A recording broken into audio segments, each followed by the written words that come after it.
हम बहुत कोशिश करते हैं लेकिन मार्केट जैसा श्रीखंड घर पर नहीं बना पाते हैं क्योंकि हमारी जो प्रोसेस होती है वो गलत होती है।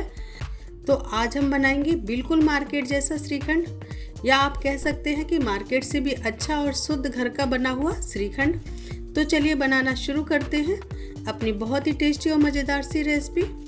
तो यहाँ श्रीखंड बनाने के लिए हमने जो दही का इस्तेमाल किया है उसको हमने पहले ही जमा के रख लिया था, और ये फुल क्रीम वाला दूध था। जो मलाई वाला दूध होता है उसी का ही इस्तेमाल होता है श्रीखंड में, और फुल मलाई की वजह से ही श्रीखंड में चिकनाहट आती है। तो फुल क्रीम वाले दूध से बने दही का ही इस्तेमाल करना है। इसी तरह का दही श्रीखंड के लिए चाहिए होता है। अब इस दही को हम छानेंगे, तो इसके लिए हम एक बाउल लेंगे, बड़ा सा कोई बर्तन बड़ा सा ले लीजिएगा और उसके ऊपर इस तरह की कोई छन्नी रख दीजिएगा। अब एक सूती कपड़ा या इस तरह का कोई रुमाल ले सकते हैं। तो इसको हम थोड़ा सा गीला कर लेंगे ताकि इसमें दही चिपके नहीं। दही को डायरेक्ट स्ट्रेनर पे नहीं डालना है, अगर डायरेक्ट स्ट्रेनर में डाल देंगे तो पानी के साथ साथ दही भी निकल जाएगा। आज मैं 3 तरह का श्रीखंड बनाऊंगी, तो इसलिए हमने यहाँ पर 1 लीटर दही का इस्तेमाल किया है। तो ये गाढ़ा गाढ़ा दही मैंने डाल लिया है। अब बारी है इसको कवर करने की। तो इस तरह से इसके चारों कोनों को पकड़कर इस तरह से एक मुट्ठी में बंद कर लेंगे। जैसे आप पनीर फाड़ते हैं ना, उसी तरह से इसका भी हमें सारा पानी निकाल देना है। बिल्कुल पनीर की तरह ये चक्का बन जाएगा, और इस तरह से दबाते हुए सारा पानी हम निकाल देंगे। दही में ज़रा भी पानी नहीं रहने देना है। और ये देखिए दही में से इतना पानी निकल गया है, इसको हम हटा देंगे। इस पानी का यूज आप सब्जी बनाने में भी कर सकते हैं। और इसको हम इस तरह से थोड़ा सा टाइट करेंगे, अच्छे से घुमाकर बांध देंगे। और अब इसके ऊपर हम एक प्लेट रखेंगे। अब इसके ऊपर एक भारी बर्तन रख देना है। तो मैंने यहाँ पर ये पत्थर का खलबत्ता रख दिया है ताकि इसमें जो भी पानी है वो निकल जाए। लेकिन इसको बाहर नहीं रखना है, क्योंकि अगर बाहर रखेंगे तो दही खट्टा हो जाएगा। तो इसको आपको फ्रिज में रखना है, और जब दही का सारा पानी निकल जाए तब भी जाके दही का चक्का बनेगा, मतलब इसका पनीर बनेगा। तो चलिए इसको हम 10 से 12 घंटे के लिए, यानी कि रात भर के लिए फ्रिज में रख देंगे। तो ये देखिए दही को हमने रात भर के लिए फ्रिज में रख दिया था। चलिए अब इसे हम देख लेते हैं। दही का सारा पानी अच्छी तरह से निकल जाना चाहिए, तभी इसका श्रीखंड बनेगा। और ये देखिए एकदम चक्का बन गया है, मतलब दही का पनीर बन गया है। अगर इसके अंदर थोड़ा सा भी पानी रह जाएगा तो इसका श्रीखंड अच्छा नहीं बनेगा। तो इसलिए ये प्रोसेस करना बहुत ज़रूरी है। ये देखिए मैं आपको तोड़कर भी दिखा रही हूँ, एकदम पनीर की तरह हो जाता है। तो चलिए आगे का प्रोसेस शुरू करते हैं। तो इस चक्के को हम वापस इसी छन्नी में रखेंगे और इसको इस तरह से मसल लेंगे। इस प्रोसेस में थोड़ा सा टाइम लगेगा, लगभग 5 से 6 मिनट। और दही से श्रीखंड बनता कैसे है वो मैं आज आपको बताती हूँ। अगर इसमें से घी निकल जाता है दही को फेंटते हुए, उसी को श्रीखंड कहते हैं। ये जो प्रोसेस हम कर रहे हैं इसकी वजह से ही इस दही में से जो फैट रिलीज होगा उसी को श्रीखंड कहा जाता है। ऐसा करने से 3 फायदे होते हैं। पहला फ़ायदा ये कि ये स्मूथ हो जाता है और इसमें कोई लम्स नहीं रहते हैं।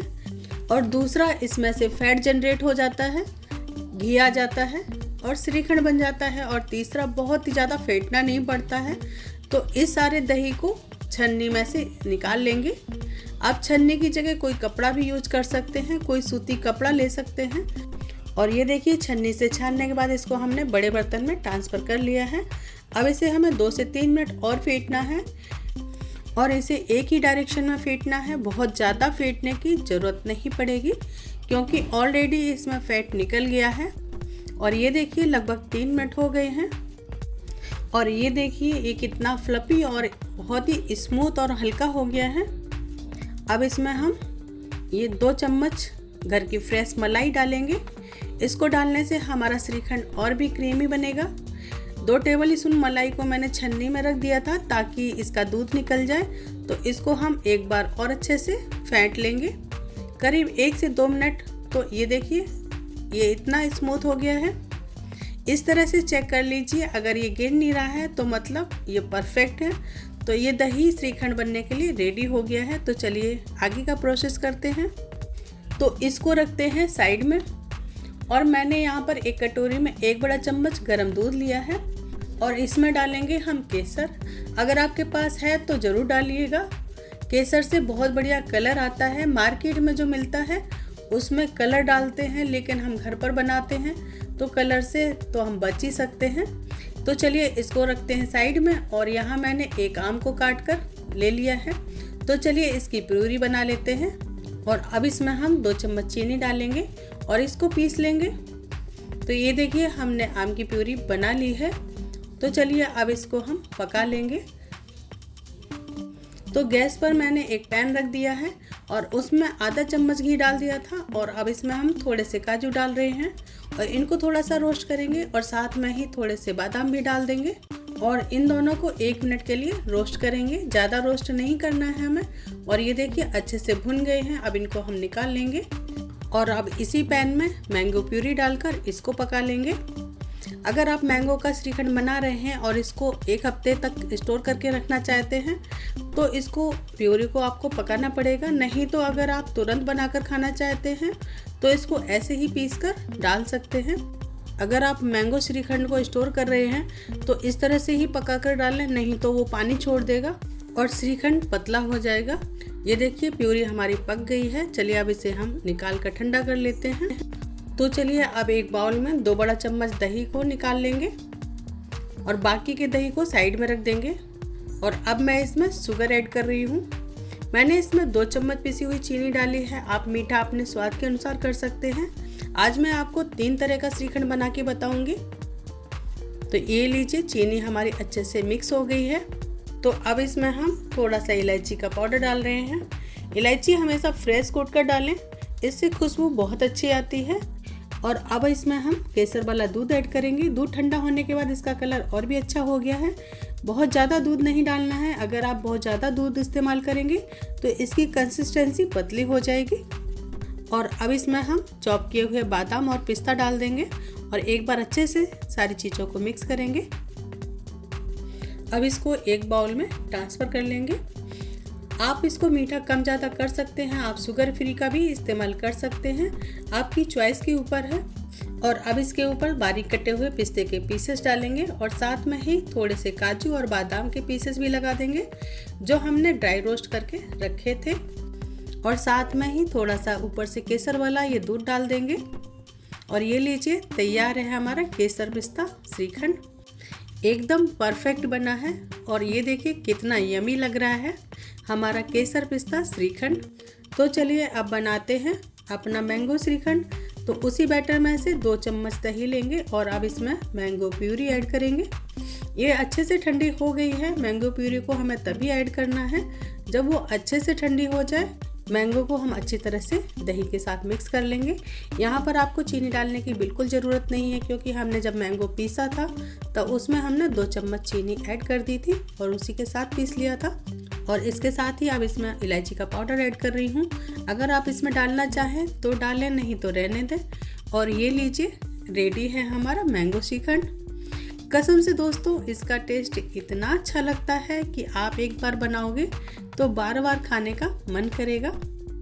अब इसके ऊपर 1 चम्मच ये मैंगो का पल्प लगा देंगे। आप जैसे चाहें उसको डेकोरेट कर सकते हैं। मैं यहाँ पर थोड़ा सा मैंगो का पल्प लगा रही हूँ और साथ में ही थोड़े से मैंगो के पीसेस रख रही हूँ।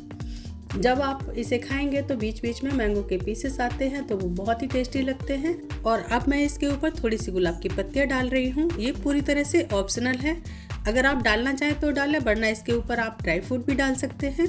और ये लीजिए सुपर टेस्टी मैंगो श्रीखंड तैयार है हमारा। इसे देखकर सच में फ्रेंड्स मुंह में पानी आ रहा है। तो चलिए अब बनाते हैं बच्चों का फेवरेट चॉकलेट श्रीखंड। तो इसमें मैं 3 चम्मच चीनी डाल रही हूँ और साथ में ही ये हर्शीज़ का कोको पाउडर डाल रही हूँ। ये हमने 2 चम्मच हर्शीज़ का पाउडर लिया है। ये इस तरह का मार्केट में आपको बड़ी आसानी से मिल जाएगा। और इसके साथ ही 2 चम्मच ग्रेट की हुई मिल्क चॉकलेट डाल रही हूँ। ये पूरी तरह से ऑप्शनल है, अगर आप डालना चाहें तो डालें, वरना आप इसको स्किप कर सकते हैं।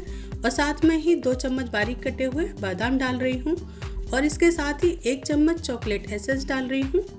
इससे हमारे श्रीखंड का टेस्ट दुगना हो जाएगा। और अब इन सब चीज़ों को अच्छे से मिक्स कर लेंगे। और ये देखिए सारी चीज़ों को हमने अच्छे से मिक्स कर लिया है। अब इसमें हम ये चॉकलेट सिरप डाल रहे हैं। ये 1 चम्मच हमने चॉकलेट सिरप लिया है। अगर आपके पास हो तो ज़रूर डालिएगा, इससे बहुत ही अच्छा टेस्ट आता है, बच्चों को बहुत पसंद आता है। और सिरप डालकर इसको अच्छे से मिक्स करेंगे। और अब इसको और भी टेस्टी बनाने के लिए मैं इसमें चोको चिप्स ऐड कर रही हूँ। और जब आप इस श्रीखंड को बच्चों को खिलाएंगे ना, तो बच्चे उंगलियां चाट कर खाएंगे। बच्चे ही क्या, फैमिली या फ्रेंड में से किसी को भी खिलाएंगे तो वो भी उंगलियां चाट कर खाएंगे और आपसे इसकी रेसिपी पूछ कर जाएंगे और आपकी तारीफ करते नहीं थकेंगे। तो चलिए इसे हम एक बाउल में निकाल लेते हैं। अब इसको थोड़ा सा डेकोरेट करने के लिए इसके ऊपर चॉकलेट चिप्स डाल रही हूँ और साथ ही थोड़े से बादाम के पीसेस ऐड कर रही हूँ। इससे हमारा चॉकलेट श्रीखंड और भी सुंदर लगेगा। ये पूरी तरह से ऑप्शनल है, आप जैसे सजाना चाहें वैसे सजा सकते हैं। आप इसे और भी फ्लेवर में बना सकते हैं, जैसे स्ट्रॉबेरी, चीकू और अंगूर का भी बना सकते हैं, तो आपकी चॉइस के ऊपर है। आप थोड़ा थोड़ा से पार्ट लेकर उस फ्रूट की प्यूरी डाल दीजिए तो रेडी हो जाएगा आपका श्रीखंड। तो देखा आपने, ये श्रीखंड बनाना कितना आसान है, कितनी जल्दी बनके रेडी हो जाता है। और अगर आपने इसका 2 चम्मच भी खा लिया तो मन प्रसन्न हो जाएगा। तो इसको बनाना तो बनता है। तो वीडियो कैसी लगी आपको मुझे कमेंट में ज़रूर बताइएगा और ये भी बताइए कि आप इसको कैसे बनाते हैं। और वीडियो पसंद आई हो तो वीडियो को लाइक करें, शेयर करें। तो मिलते हैं एक नई रेसिपी के साथ, तब तक के लिए राधे राधे।